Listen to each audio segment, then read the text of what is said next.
So I did do the bike master. I got a job at a golf course in Queens, and I was working in the pro shop, and that was fine. But then shortly after that, my brother called me up and he said they're looking for a cue card guy on SNL. I know the guy that runs the department. And I was like, okay, did you tell him I was, I'd be interested in talking to him? And he was like, no, I know your handwriting is really bad. So I didn't recommend you. I'm like, why are you telling me this? I go, call him back and tell him let him tell me that my handwriting is really bad. He's like, Mhm. oh, okay. So, And was that true that your handwriting was really oh, bad, or it's he just think terrible. that? It was Oh, okay. terrible. That's the most ironic thing about my entire life was every single report card I got, and I'm not joking, every single report card I got from first grade through 12th grade, handwriting is terrible. Great grades, great kid, handwriting is awful. And Mhm. I end up making my career and my living now with my handwriting. I'm the same way. My handwriting has always been miserable. Yeah. My mother always used to make like she would always bust my chops about it because I could never. It was just never. It's one of those things that like I think I just didn't care about it enough, so I never learned to Yeah. improve it. But then you had to because you're now getting paid to do it. Yeah, I mean, you're not going to try to make a career with your handwriting. Right? Like, I'm gonna overcome this bad handwriting, and I'm gonna, it's just really weird. I always blame it on my grandfather because he was a doctor. So I was like, it runs in the family. He's a doctor. I've got bad handwriting. What do you Scribble want? like a doctor. So yeah, but ultimately it comes down to cue cards isn't really handwriting; it's printing and it's block printing. So it's different from from handwriting. So I got the guy I wrote some cards out. Basically I just interview people the way I interviewed it and the way I do now. You come bring somebody in and you write up some cards and say, hey, write some cards up and let's see what it looks like. And they said it wasn't the worst they'd seen. They were being kind, but I get the job. No, wait, if so, what was it about you? You think if it wasn't the worst they had seen, what do you think you did that made them say, even though it wasn't the worst we had seen, this is the Yeah. person that we want? Now, you know what? That job is a lot. You want somebody with a personality and somebody that's not obnoxious. And it's long hours sitting with the same people in a small space, for 12, 14 hours a day. So you don't want somebody that can be like, oh, I got to work with Wally again. Fuck, Jesus Christ. You want somebody that's what I kind of look like. You want look at somebody that's going to fit in with everybody else. And I think I had a good personality, and I was a writer. I wanted to work in the business, so I think they liked that. And yeah, I mean, I guess I grew on him a little bit. Had you planned once you got the job where you're like, oh, this is going to be something that I'm going to do, and then hopefully I'll end up writing, or is it just like, what, I like this enough and I'm going to No, maybe yeah, just do it no. forever? The plan was always to write, and I did actually. So the guy that hired me, Kevin Kay, at the time was his uncle owned the company, and he was just kind of like he was like once I started there, he was kind of phasing himself out. He was an executive at Nickelodeon actually, so and he was my friend. He was the friend that my brother was friends with. So once I got in there and I was going to be there for a while, he actually gave me a job on my first writing job on this show called Wienerville on Nickelodeon. I don't know if you're familiar It with that. sounds vaguely familiar, but that might have been right. What year was this? 91, 92. Okay, yeah, that's I was born in '98, so that was a little bit before my generation. So But no. it sounds familiar. I don't know, maybe I It just was heard it. Mark. This guy. It was a puppeteer named Mark Wiener, and he was in the sketch. He was in the show, and he had puppets that he did these shows with. So he gave me my first. He gave me my first job in TV, and then he gave me my first writing job in TV as well. So I wrote 3 episodes of that for one season, and then I started getting off of that. I started getting like I wrote for Celebrity Deathmatch. I don't know if you know Hmm. that show on MTV. Yeah. And then I wrote for Space Ghost, Coast to Coast. So things were starting to come in, and I was starting to get writing assignments, but never enough to pay the bills. You know what I mean? It was like $500 here, $1,000 here. So I had to keep doing cue cards, but it was really good for making connections.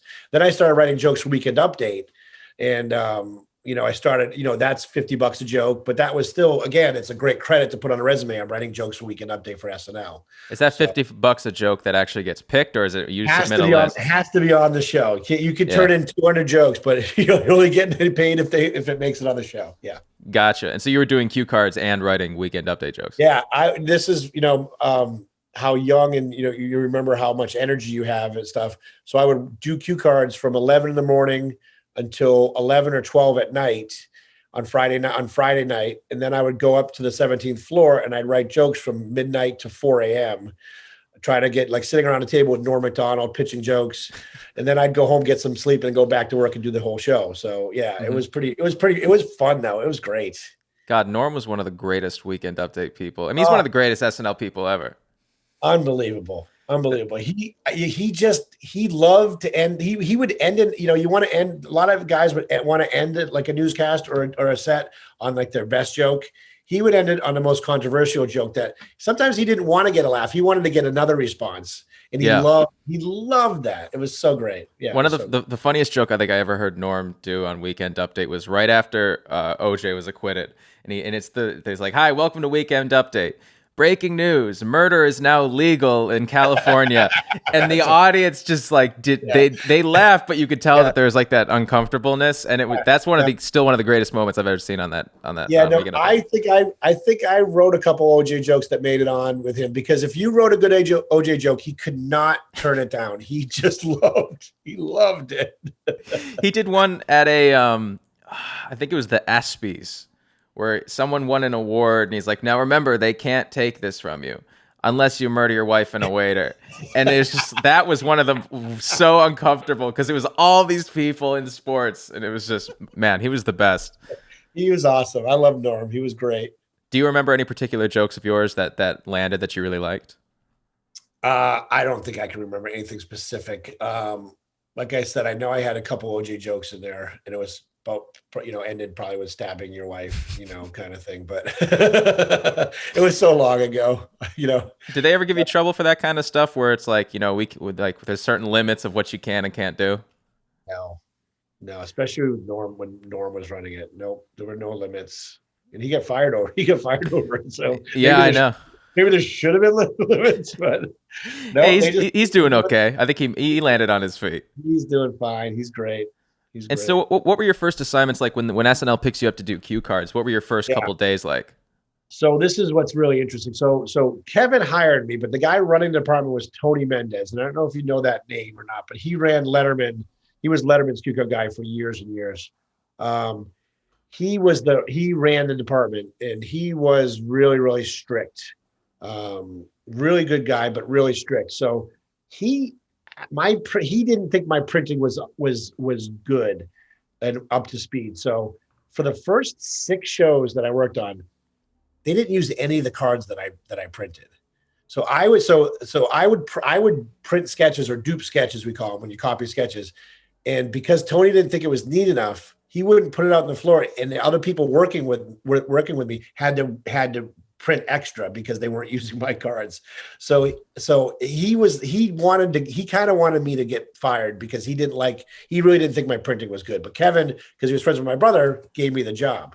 So from the first show I worked on was I'll never forget this, was Kyle MacLachlan hosting, and Mike Myers did a Sprocket sketch. And Tony, I would never do this to somebody.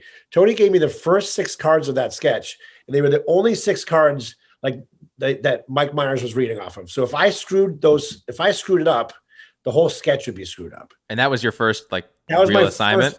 my first assignment on the first show I worked on. I couldn't couldn't believe it, but I was like, all right, I'll no problem, I'll do it.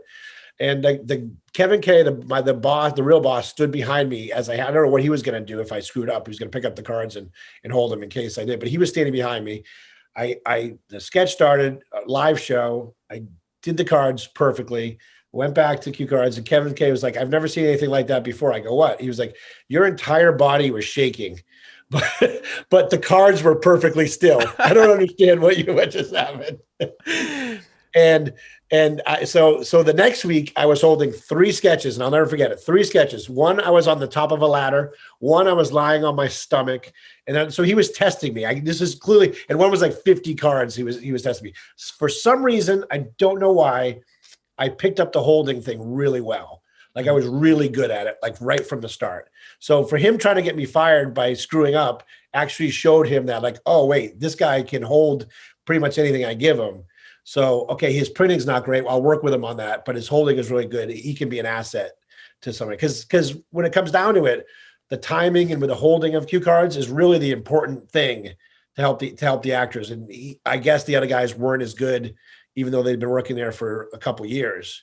I was as good as them, or maybe even a little bit better when I was before I, as I was just starting. So I turned out to be an asset rather than getting fired.